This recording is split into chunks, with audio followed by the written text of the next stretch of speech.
예, 만나서 반갑습니다. 예, 광우 스님이라고 합니다.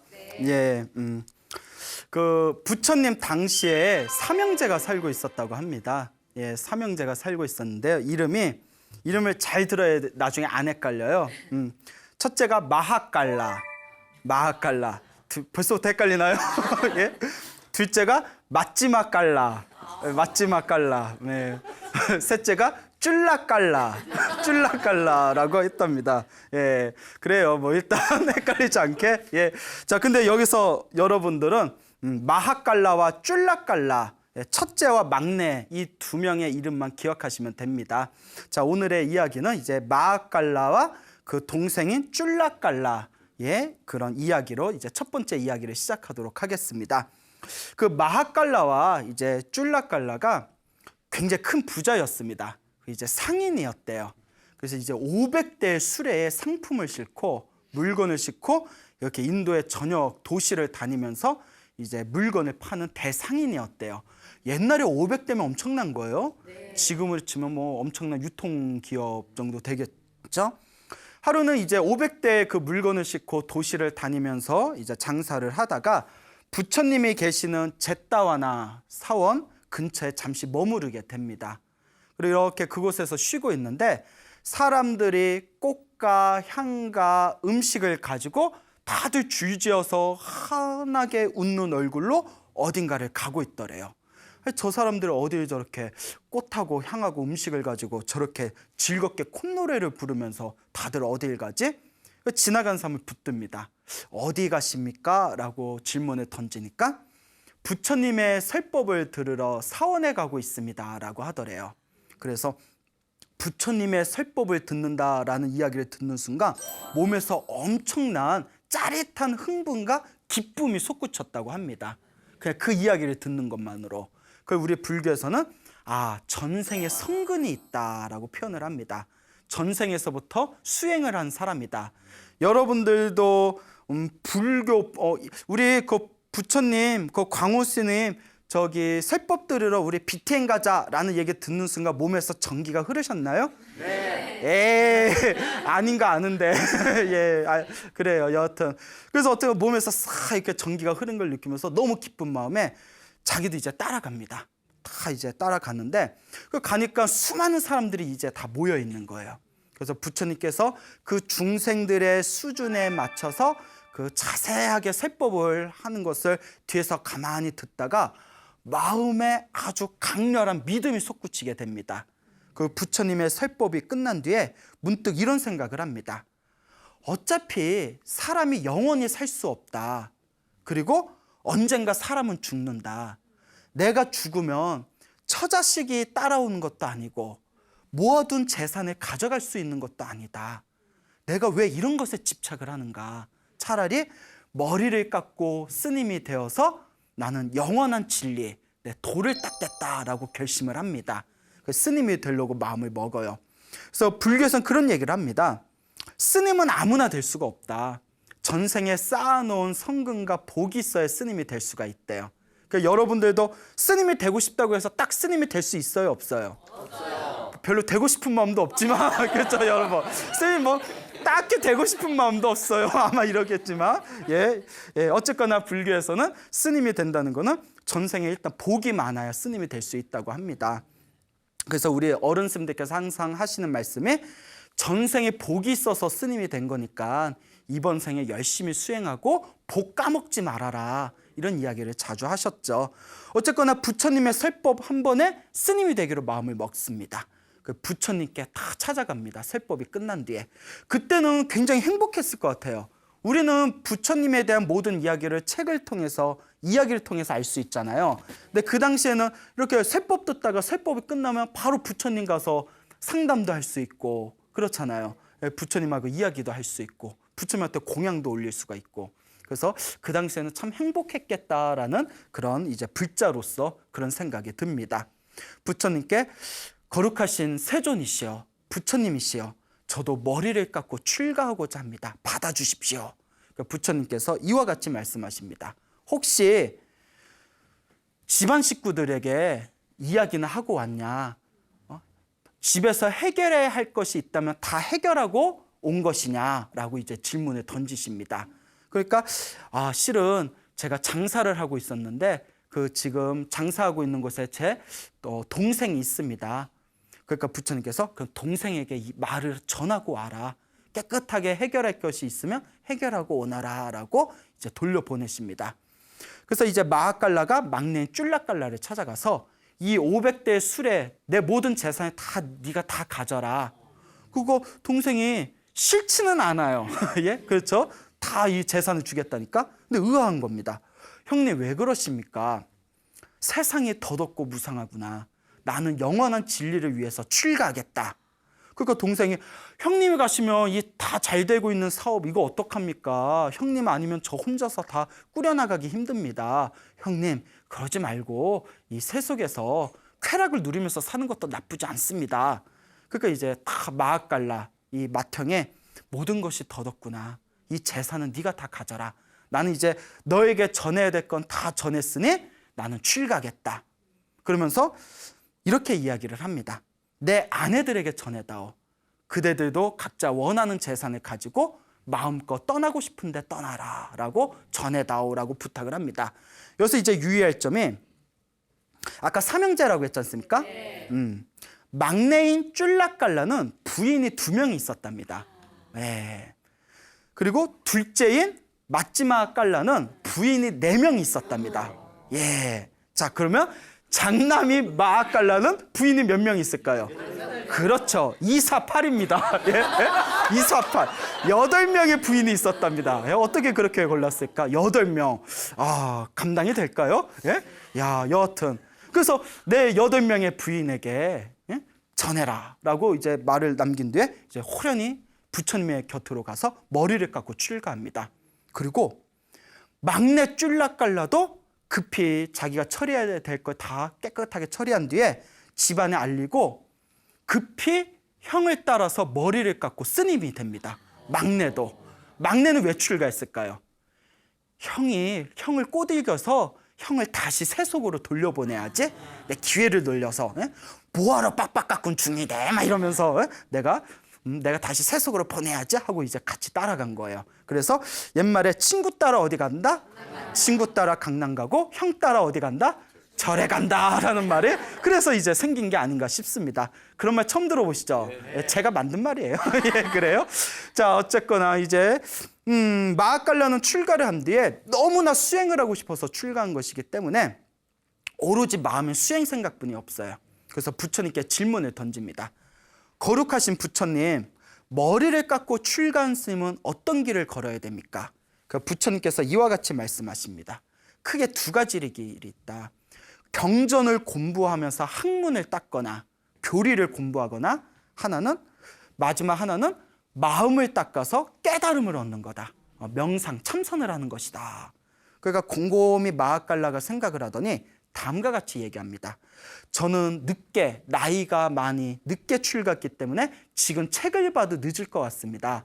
그러니 부처님이시여, 저는 지금부터 마음 닦는 수행을 해서 깨달음을 얻겠습니다. 그러니까 부처님께서 허락을 합니다. 그리고 마하깔라가 선택한 수행법은 부처님의 수많은 수행법 중에서 부정관이라는 수행법을 닦습니다. 부정관은 깨끗하지 않은 것, 더러운 것을 관하는 수행법이에요. 더러운 것 중에서 무엇을 관하냐면 시체를 관해요. 뼈를 관해요. 그러니까 이거는 좋은 스승 밑에서 닦아야지 절대 혼자 하면 안 되는 수행입니다. 그래서 지금도 스님들이 지금 그 수행은 안 하고 있는데 부처님 당시에는 시체나 썩어가는 그런 어떤 송장이나 백골, 뼈를 바라보면서 마음을 닦는 수행법이 있었어요. 무엇인고 하니 마음의 모든 욕망과 집착을 끊어내는 수행법이에요. 우리는 항상 깨끗하고 좋은 걸 보면 갖고 싶다라든가 누리고 싶다는 생각이 들잖아요. 근데 썩어가는 시체와 더러운 것을 바라봄으로써 내 마음에서 무언가 집착하고 있는 번뇌와 갈등과 욕정을 끊어내는 수행법이 부정관 수행법입니다. 그래서 부처님 당시에는 이 부정관 수행법을 닦기 위해서 공동묘지에서 수행을 했답니다. 공동묘지에 가면 뭐가 있어요? 시체가 있잖아요. 시신이 있잖아요. 그래서 다 공동묘지에 가요. 그러면 우리 월화의 공동묘지란 말도 있지만 그 공동묘지가 우리 한국이 생각하는 공동묘지 아니에요? 이렇게 사람 무덤이 있고 이런 게 아니라 인도 당시에는 시다림, 시탈림이라고 불러서 인도에서는 그걸 태우잖아요. 그러니까 시체, 송장을 이렇게 모아놨다가 때가 되면 이렇게 태우는 그런 묘지가 있었어요. 그러니까 공동묘지에 가면 땅 속에다 파묻은 게 아니라 그냥 옆에 이렇게 시체가 썩어가는 걸 볼 수가 있는 거예요. 알겠죠? 예. 그래서 그 유명한 얘기 있잖아요. 어떤 분이 인도에 가서 겐지스 강이 인도의 가장 성스러운 거기 강이라고 해서 거기 들어가서 내 여기 물 씻고 배가 터져요. 물 마셔야지 하고 갔더니 막 뼈가루가 둥둥 떠다니고 사람들이 옆에서 막 뭐 옷 빨고 있고 막 뭐 그랬다는 얘기가 있지 않습니까? 그러니까 그렇게 이제 시체를 태우기 위해서 시체를 모아놓은 곳이 인도의 공동묘지입니다. 그러니까 이제 시체를 관찰하는 백골을 관찰하는 부정관 수행을 하기 위해서 마하칼라스미 공동묘지에 들어갑니다. 근데 이 수행법을 왜 올바른 스승 밑에서 수행해야 되냐면 잘못하면 정신착란도 일으킬 수가 있대요. 그 공포심이라든가 어떤 혐오감 때문에. 그래서 어떻게 보면 마음의 집착을 끊는 가장 강력한 수행이지만 반드시 좋은 스승 밑에서 좋은 지도를 받으면서 수행을 해야 됩니다. 물론 여러분들 중에 그 수행을 하실 분이 있지는 않겠지만 요새는 잘 안 하는 수행입니다. 알겠죠? 자, 이제 공동묘지에 가서 다 수행을 하려고 시체를 바라봅니다. 근데 그 공동묘지를 관리하는 여인네가 있었답니다. 그 묘지를 관리하는 여인네 이름이 깔리라는 여인이었다고 합니다. 그래서 이 마하칼라 스님이 깔리에게 부탁을 합니다. 나는 부정관 수행을 하는 붓다의 제자입니다. 시체를 관찰하기 좋은 그런 손장이 들어오면 저에게 꼭 알려주시겠습니까? 부탁을 합니다. 그러니까 이 묘지인의 불심이 있었나 봐요. 스님이 수행하신 데 필요한 시체라면 제가 잘 받았다가 알려드리겠습니다. 라고 이제 이야기가 성립이 됩니다. 그 며칠이 지난 뒤에 그 도시에 굉장히 아름다운 여인이 갑자기 급사를 해버렸답니다. 그래서 급하게 공동묘지로 왔는데 시체인데도 너무 예쁘더래요. 네, 시체인데도 너무 예뻐. 시체를 보고 예쁘다는 표현이 저는 이해가 안 되지만 책에 일단 그렇게 나옵니다. 엄청 예뻤나 봐요. 딱 그 예쁜 아름다운 시체의 여인의 시체를 보고 이거다. 우리 스님한테 이 시체를 보여주면 이 부정관 수행을 하기에 딱 좋겠구나 하고 스님을 모셔옵니다. 그러니까 스님이 딱 봐요. 참 좋습니다. 그리고 머리끝에서 발끝까지 그 여인의 시체를 샅샅이 이렇게 봤대요. 남들을 보면 변태인 줄 알 거야. 예? 예? 그렇잖아요. 이렇게 막 이러면서 이렇게 봐요. 예? 싹 봤대요. 응? 머리끝에서 발끝까지. 왜 웃지? 예? 응? 그래서 이제 싹 본 뒤에 이 시체를 태울 때 저를 불러주십시오 부탁을 합니다. 그리고 이제 고요히 스님은 이렇게 명상을 하고 있다가 그 깔리라는 여인이 스님 이제 이 시체를 태울 겁니다. 어서 오시지요 라고 이야기를 합니다. 그래서 스님이 다 마하칼라 스님이 가서 그 화장대 위에서 활활 불타오르는 그 아름다웠던 여인의 몸을 가만히 관찰을 합니다. 그러니까 처음에 굉장히 아름다운 시체지만 아름다운 몸이었잖아요. 그 불길에 의해서 쪼그라들고 터지고 예? 불타서 그 뼈가 드러나고 그 흉측스럽게 변하는 그 모습을 하나하나 관찰을 합니다. 그 이와 같이 생각을 합니다. 저토록 아름다웠던 몸도 결국은 죄가 되어 사라지는구나. 그 무엇에 집착하랴. 그리고 태어나고 늙고 병들고 죽는 그 이치를 시체가 불타는 걸 보면서 여실하게 바라봅니다. 예, 가만히 바라보면서 문득 예전에 부처님께서 알려주셨던 부처님의 개송을 하나 떠오릅니다. 그 개송이 다음과 같습니다. 모든 이루어진 것들은 언젠가 흩어져서 사라진다. 끊임없이 일어났다가 사라진다. 일어나고 사라지는 이것을 고요히 하면 진정한 행복이 찾아온다. 라는 개성을 다 음미하면서 그 시체가 다 뼈만 남고 점점 재가 되는 걸 바라보면서 드디어 마음속에 모든 욕망과 번뇌가 사라진 위대한 성자 아라한이 됩니다. 아라한, 모든 번뇌가 사라진 위대한 성자라는 뜻이죠. 그래서 이제 아라한이 된 마하칼라는 드디어 그토록 자기가 원하던 삶과 죽음을 벗어난 영원한 진리를 체득하게 됩니다. 형이 마하칼라가 아라한이 된 이 와중에서도 우리의 동생 쫄락깔라는 정신을 못 차리고 있습니다. 어떻게 해야 형을 다시 돌려보낼까? 그러니까 절에 오니까 재미가 있어요, 없어요? 수행할 생각도 없지. 예? 그렇죠. 뭐 놀지도 못하게 하지. 예? 맨날 알아들을 수 없는 막 경전 읽으라고 하지. 예? 명상시킨다고 앉혀놓고 병만 보라고 하지. 그냥 돌아버리겠는 거예요. 내가 여기 왜 있지? 예? 그러니까 이제 하여튼 절에서도 이제 문제아가 됩니다. 쫄락깔라 스님이. 하루는 이제 부처님께서 아라한이 된 마하깔라 스님과 그 동생이 말썽꾸러기 쫄락깔라 스님과 그리고 수많은 스님들을 데리고 이제 유행을 나갑니다. 만행을 나가세요. 그러다가 우연히 마하깔라 스님과 쫄락깔라 스님의 옛날 고향이었던 숲 근처에서 잠시 머무르게 됩니다. 이 소식이 고향집에 알려지게 되니까 난리가 난 거예요. 특히 쫄락깔라에게 몇 명의 부인이 있었다고 했죠? 그렇죠. 기억하시네요. 2명의 부인이 이때가 기회다. 그래도 부부 관계가 굉장히 돈독했나 봐요. 그 기다리고 있었던 거 보면 야, 여기 근처에 왔대. 우리가 꾀를 내자. 그래서 일부러 부처님과 부처님의 제자를 자기들 집에 모셔서 공양을 올리기로 약속을 합니다. 스님들 부처님 모시고 저희 집에 오셔서 저희가 공양을 올리겠습니다. 그리고 이제 부처님과 스님들이 오실 자리를 다 이렇게 자리를 배열을 다 바꿔놔요. 불교에서는 좌차라고 해가지고 좌차, 앉는 차례가 있어요. 부처님을 첫째로 해서 먼저 출간 순서대로 앉거든요.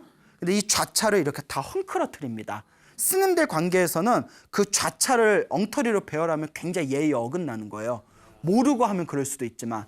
그래서 부처님 규칙에는 혹시 신도가 좌차를 모를 수 있으니까 공양 가기 전에 대표로 스님 한 분을 먼저 보내서 그 자리 배열을 시키는 게 부처님의 규칙입니다. 신도가 모를 수도 있으니까 먼저 가서 한번 살펴봐라. 근데 부처님께서 쫄락깔라 집에 누구를 보냈을까요? 쫄락깔라를 보냅니다. 예? 쫄락깔라 집에 쫄락깔라를 보내요. 쫄락깔라요. 거기 가서 집에 스님들의 앉을 차례 자리 배치가 잘 됐는지 살펴보고 오너라. 그 이제 쫄락깔라가 이제 집에 갑니다. 부인이 2명이 있어요. 우리가 이걸 가리켜서 고양이에게 무엇을 맡기는구나, 생선을 맡기는구나라고 이야기를 하죠. 딱 갔더니 자리 배열이 뭐 엉망으로 되는 거예요. 그러니까 이제 비록 부인이지만 이제 스님과 신도지 않습니까? 여인네요. 여성 불자들이요, 우바이요. 이렇게 스님들 자리 배열을 엉망으로 하면 어떡합니까? 어서 원래대로 잘 자리 배열을 하십시오 하니까 이 2명의 그 옛 부인들이 화를 벌컥 내면서 이 인간이 막 이러면서 막 스님이고 뭐가 없어. 누가 당신 마음대로 스님 되라고 했어요 하면서 2명의 여인애가 달려들어서 승복을 다 찢어버렸답니다. 야, 승복을 다 찢어버리고 하얀 속복을 입혔대요. 목에다 꼬꼬리를 화환을 이렇게 목에다 걸어줬대요. 그게 무슨 뜻인고 하면 목에다 화환을 거는 거는 스님은 걸 수가 없습니다. 예, 스님은 뭐 이제 꽃을 가까이 할 수가 없고 목에 화환을 거는 건 이제 자기가 제가인이라는 표현입니다. 그러니까 얼떨결에 부인 때문에 어떻게 된 거예요? 환속을 하게 된 거예요. 환속을 하게 됩니다. 근데 쫄락깔라도 승복 다 찢어졌지, 옷은 속복으로 갈아입었지, 목에는 이제 꽃 화환을 달았지. 그런데 어차피 자기도 재미없었어. 예? 아유, 어차피 나도 절에 있는 거 그냥 아무리 형을 봐도 형 다시 올 것 같지도 않고 에라이 잘 됐다 이러고, 그래도 부처님하고 스님들 공양 모시기로 했으니까 내가 갔다 오겠어. 그 이제 부처님하고 스님한테 가서 다 절을 올리면서 부처님, 그리고 스님들 이렇게 공양 준비 다 됐으니 어서 가시지요 하는 거예요. 그러니까 스님들이 보고 갈 때는 스님이었는데 올 때는 뭘로 왔어요? 속인으로 온 거예요. 그러니까 참 어이가 없죠. 예, 어쨌거나 이제 우리 부처님도 멘탈이 강하신 분이기 때문에 그냥 가셔서 아무렇지도 않은 듯 공양을 맛있게 드십니다. 그리고 이제 쫄락깔라는 거기에 그대로 남고 이제 부처님이 제자들과 함께 다시 숲으로 돌아가십니다. 이 소식이 마하깔라 스님의 집안에도 알려져요. 그러니까 마하깔라 스님의 집안에도 부부관계가 돈독했나 봐요. 8명의 부인이 아직도 살고 있었답니다. 우리도 그 방법을 쓰자. 남편을 다시 되찾자. 예? 우리 8명이 힘을 합치면 야 2명이서도 저렇게 데려왔는데 8명이면 거뜬하다. 야 한 방이야. 막 이러면서 이제 8명의 이 부인이 꾀를 냅니다. 그래서 공양을 다 준비하고 부처님과 스님들께 몇월 며칠 몇 시에 공양을 올리겠습니다. 꼭 와주십시오 부탁을 합니다. 그러니까 원래 또 부처님의 규칙대로 자리 배열이 잘 됐는지 스님을 보내야 되잖아요. 이번에는 다른 스님이 갑니다. 이번에는 다른 스님이 딱 가니까 8명의 부인들이 마하깔라 스님이 안 왔네 하고 실망을 느낍니다. 근데 어쨌거나 이제 작전은 1단계 작전은 이제 실패를 했지만 어쨌거나 스님들을 부처님과 함께 모셔놓고 공양을 올립니다. 항상 인생에는 플랜 B가 있어야 됩니다, 여러분. 그렇죠? 항상 플랜 B가 있어야 돼요. 자, 그래서 2단계 작전에 돌입합니다.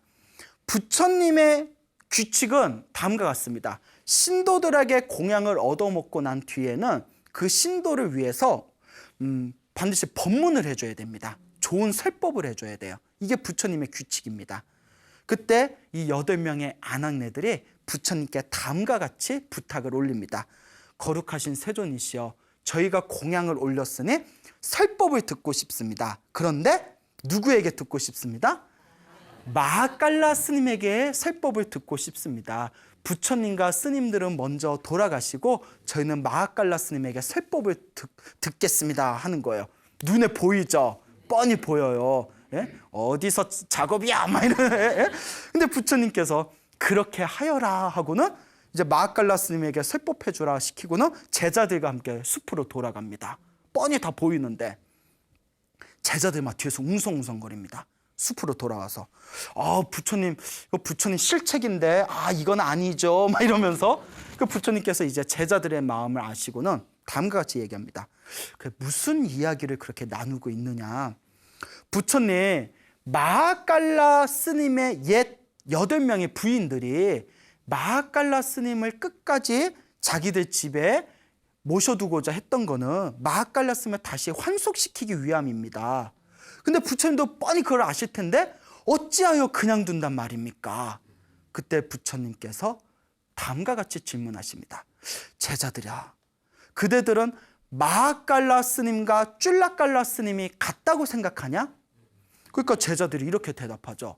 물론 마하깔라 스님과 쫄라깔라 스님이 같지는 않습니다. 마하깔라 스님이 더 훌륭하신 것 같습니다. 하지만 쫄라깔라 스님은 부인 2명한테 당해서 환속을 했는데 8명이 합심해서 달려들면 어떻게 빠져나온단 말입니까? 그렇잖아요. 8명이 우르르 달려들면. 그때 부처님께서 다음과 같이 말씀하십니다. 나의 제자들아, 쫄라깔라는 끊임없이 감각적인 쾌락을 추구하던 자이다. 눈앞의 현상에 대해서 집착하는 마음을 일으키고 어떠한 대상에 대하여 항상 마음이 휩쓸린다. 쫄라깔라는 비유하자면 강 기슭에 있는 뿌리가 약한 나무와 같다. 작은 홍수에도 휩쓸리는 나무와 같다 라고 말씀을 하십니다. 그러면서 나의 제자들아, 나의 아들인 마하깔라 스님은, 여기서 나의 아들이라고 표현했죠. 진정한 나의 제자다라는 뜻이에요. 진정한 나의 제자를 높이 쳐서 나의 아들인 마하깔라 스님은 눈앞의 현상에 집착하지 않고 어떠한 대상에도 마음이 휩쓸리지 않는다. 마치 단단한 바위산과 같다라고 이야기를 하십니다. 이렇게 제자들과 대화를 나누고 있는 그 시점에 집에서는 난리가 납니다. 막 8명의 부인이 막 온갖 가뭄이설로 막 헝헝거리면서 코웃음 치면서 자기 없는데 우리 죽는 줄 알았지? 막 이러면서 어떻게든 꼬여들려고 말로 막 다시 돌아와 달라고, 누가 맘대로 스님이 됐냐고 막 이러면서 8명이 막 우르르 달려드는 거예요. 그러니까 마하깔라 스님이, 그러니까 다 이미 깨달음을 얻은 위대한 성자잖아요. 이 모든 걸 이미 다 간파하신 거죠. 그때 마하깔라 스님이 신통력을 발휘하십니다. 신통력을 발휘하셔서 아라한의 신통력 중에 하나가 하늘을 날 수 있는 힘이 있대요. 하늘을, 공중부양, 하늘을 날 수 있는 힘이 있답니다. 그래서 지붕을 뚫고 하늘을 날라서 부처님이 계신 숲에 딱 내려왔답니다. 그리고 부처님 있는 숲에 딱 내려와서 거룩하신 세존이시여, 제가 잠시 지체했습니다 하면서 부처님께 딱 선배를 올립니다. 굉장히 상상해보면 아름다운 광경이에요. 하늘을 날라서 부처님이 기다리고 계신 숲속에 내려와서 제자가 잠시 늦었습니다 하면서 딱 선배를 올렸을 때, 그리고 다른 제자들의 마하갈라 스님이 당당하게 하늘에서 다 내려온 모습을 보고 다들 기쁨에 넘쳤을 때 부처님께서 다음과 같은 개성을 읽습니다. 더러운 것을 아름답다고 집착하고 몸과 마음을 잘 단속하지 아니하고 음식을 절제하지 않고 게으르고 노력하지 않는 자는 악마에게 정복당한다. 굳센 바람에 나무가 쓰러지듯이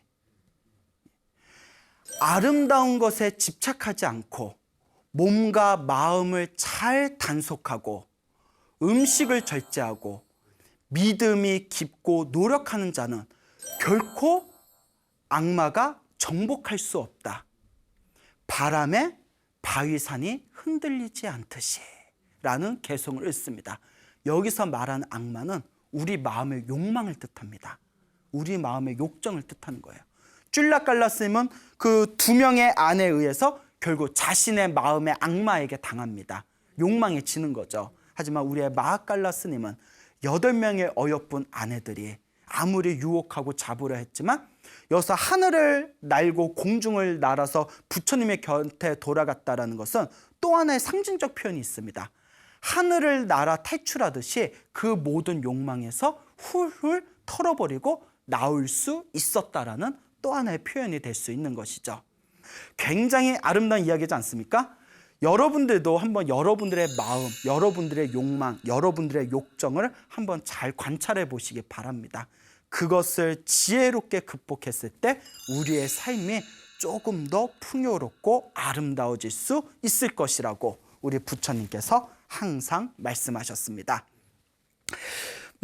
금방 이제 마하갈라 스님과 쫄라깔라 스님이 이 부인들 때문에 공경을 당할 뻔한 이야기 혹은 공경을 당한 이야기에 대해서 말씀을 드렸습니다. 그래서 이건 여담인데 부처님 당시에 수많은 엘리트들과 수많은 귀족의 가문의 젊은이들이 부처님께 출가를 합니다. 그러다 보니까 젊은 사람들이 많이 출가를 하다 보니까 그 중에서도 엄청 잘생긴 제자들이 많았대요. 예? 항상 우리는 이런 이야기를 하죠. 스님이 너무 잘생기면 연한이 끊이질 않는다. 예, 연한이 끊이질 않는다. 너무 잘생기면. 뭐 다행히 저는 예, 그런 걸 걱정할 필요는 없을 것 같지만 되게 좋아하시네요. 예. 약간 기분 나쁜데요. 예. 저는 이제 그런 걸 걱정할 필요는 없겠지만 부처님의 제자들 중에서도 너무 잘생긴 스님들 때문에 이렇게 그 부처님의 제자들이 여인네들 때문에 공경을 당하는 내용들이 나오죠. 부처님의 제자 중에 아나율이라는 스님이 계십니다. 부처님과는 사촌동생이라는 이야기가 있는데요. 부처님을 닮아서 그런지 굉장히 잘생겼답니다. 잘생겼어요. 예? 그 경전에서도 엄청나게 잘생겼다고 표현이 되어져 있는데 이 아나율 스님이 딱 탁발을 하기 위해서 거리에 나가서 딱 걸식을 하면 그 도시에 있는 처녀들이 다들 벙어리 냉가슴을 앓았대요. 아까워라 어쩐 스님이 저렇게 잘생겼을까 그래요. 예. 저한테는 다 남 얘기 같아요. 예. 그래서 어쨌거나 이 아나율 스님이 하루는 이제 탁발을 나가는데 되게 늦은 밤이었답니다. 사원으로 돌아가기가 어려워서 어느 신도집에 머무르려고 어느 여인네의 집에 찾아갑니다. 여인네의 집에 찾아가서 제가 지금 머무를 곳이 없는데 여기 제가 뭐 방도 필요 없고 여기 집 안에 한 구석 공간만 주신다면 여기서 제가 조용히 명상하다가 날이 뜨면 가겠습니다. 이렇게 얘기를 했어요. 근데 하필이면 고른 집도 아주 음탕한 여인의 집이었대요. 그래야 이야기가 되니까. 그래야 이야기가 좀 펼쳐지죠. 아주 음탕한 여인의 집에 또 알고 갔을까 모르고 갔을까. 예. 모르고 갔자 뭘 알고. 성격 이상하시네. 아나율 스님이 알고 갔겠어요. 예, 그래요. 그래서 이제 딱 갔는데 음탕 여인이 딱 보니까 너무 잘생겼어. 이게 웬 떡이냐 싶은 거예요. 웬일? 막 이러면서 예 스님 거기 좀 머무르세요. 이렇게 이제 얘기를 합니다. 근데 밤이 되니까 그 집에 막 나그네들이 몰려드는 거예요. 예, 방에. 그 나그네들이 자꾸 몰려드니까 이제 방이 부족하잖아요. 그 음녀가 스님 불편하실 텐데 이쪽으로 좀 들어오세요 하다가 자기 방까지 끌어들입니다. 예? 딱 마지막 갔더니 그 음탕한 여인네 방인 거예요. 그 스님이 다 이렇게 첨산앉아서 앉아있으니까 갑자기 시님 이러면서 막 이렇게 유혹을 하는 거예요. 시님 막 이러면서. 예? 예? 그러니까 되게 좋아하시네. 응? 그러니까 막 유혹을 하는데 우리의 아나율 스님이 거기에 속아요, 안 속아요? 안 속죠. 속았으면 불교가 지금까지 못 전해지죠. 예? 우리의 부처님의 제자들이. 예? 그래서 다 여법하게 명상을 하면서 그 어떠한 상황에도 흐트러짐 없는 모습을 보입니다. 이 여인네가 밤을 새워서 유혹을 했대요. 아, 여자도 힘이 좋아. 밤을 새워서 유혹을 해도 무슨 목석 같더래요. 예? 이쯤 되면 사람이 아니라 바위야, 바위. 나무야. 그때 호련히 이렇게 거룩한 스님을 내가 유혹하려고 했더니 정말 내가 나쁜 여자였구나. 그리고 그 자리에서 아나율 스님에게 3배를 올립니다. 예, 가마가 된 거예요.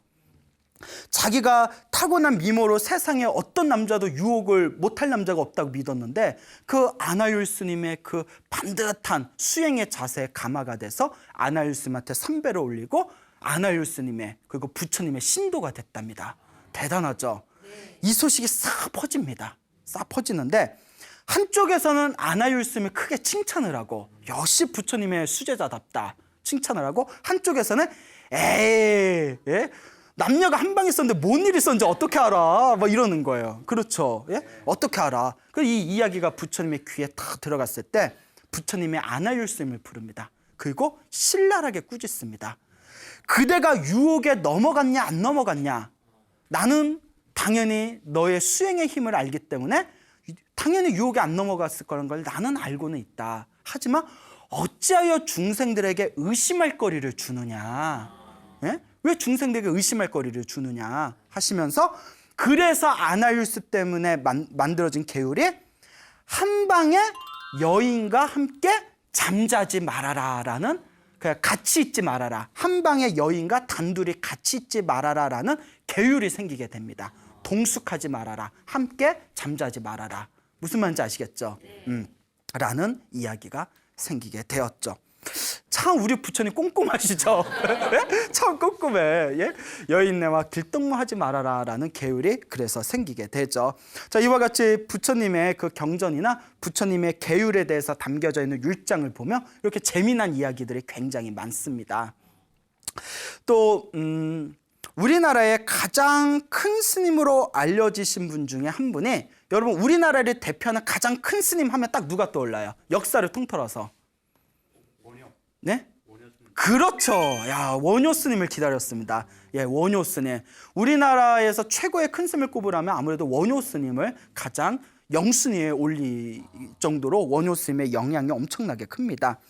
이 원효 스님께서 그 중국의 당나라의 유학길 가는 길에 그 해골물을 마시고 일체 유심조, 아, 모든 게 다 마음이 만든 것이구나라는 걸 깨닫고는 그 해골물 때문에 깨달음을 얻지 않습니까? 그렇죠. 그리고 이제 이 신라 땅으로 다시 돌아와서 이제 중생들을 제도하는 그런 어떤 길에 들어서시게 됩니다.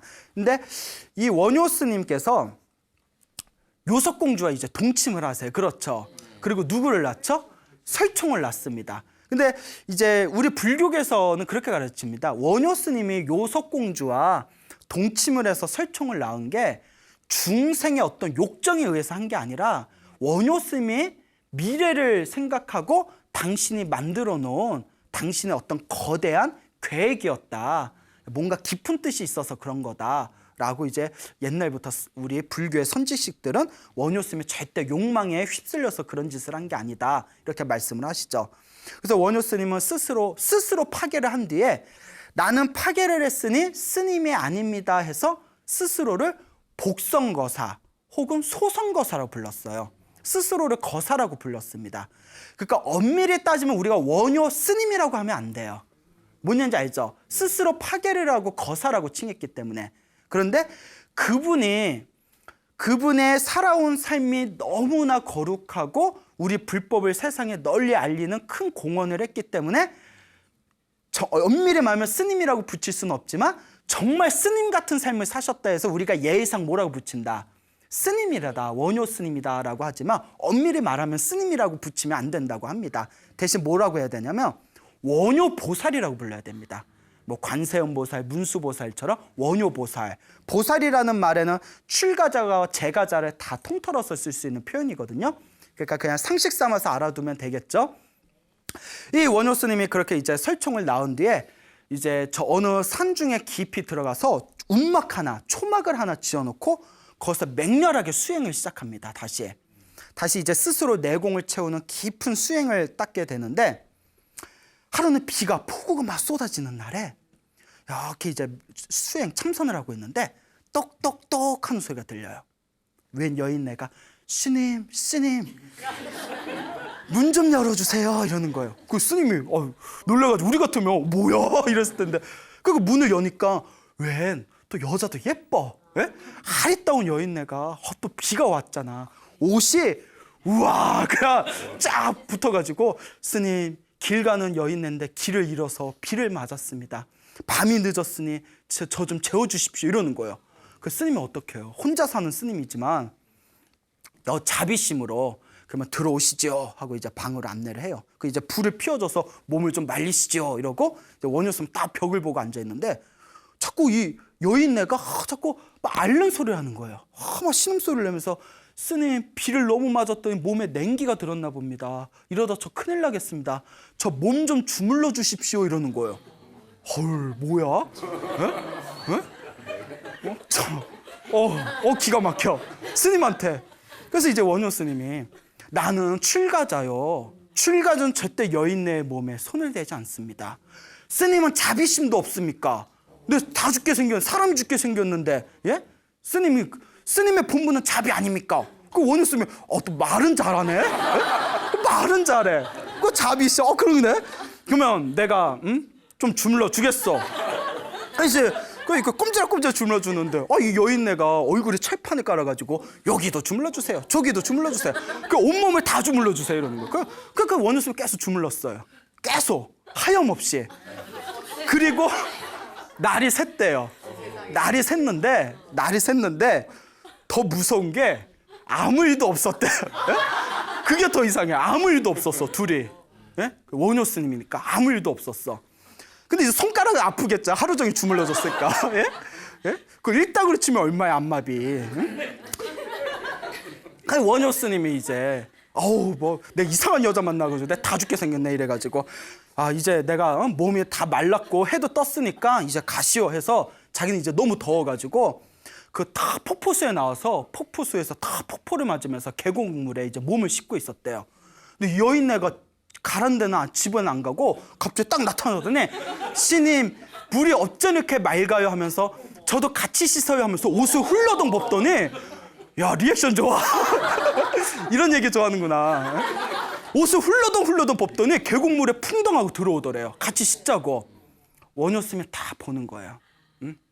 그러더니 다음과 같은 개성을 씁니다. 심생즉 종종 법생, 심멸즉 종종 법멸이라. 마음이 일어나니 갖가지 모든 현상이 일어나고, 마음이 사라지니 갖가지 모든 현상이 사라진다네. 마음 따라 현상이 일어나고 마음 따라 현상이 사라지는구나 하고 개성을 풀면서, 나는 모든 욕망에 더 이상 걸림이 없구나. 내 마음은 자유자재하도다라고 한마디를 다 내뱉었대요. 그때 여인이 다 미소를 지으면서 번쩍 하더니 관세음보살로 변하더래요.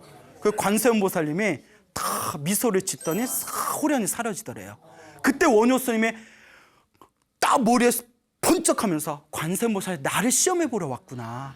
내 수행이 어떤가 시험해보러 왔구나.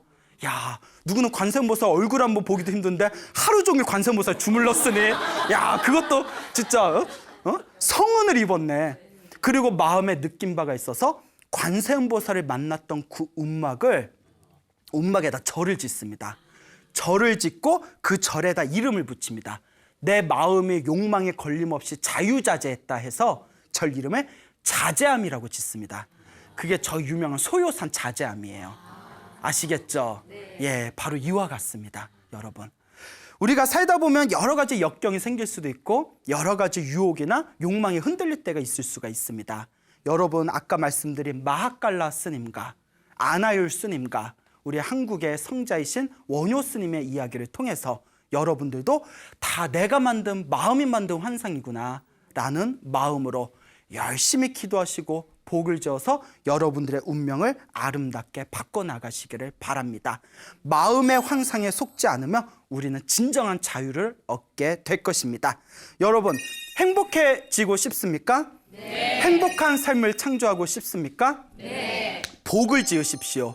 선업을 지으십시오. 공덕을 쌓으십시오.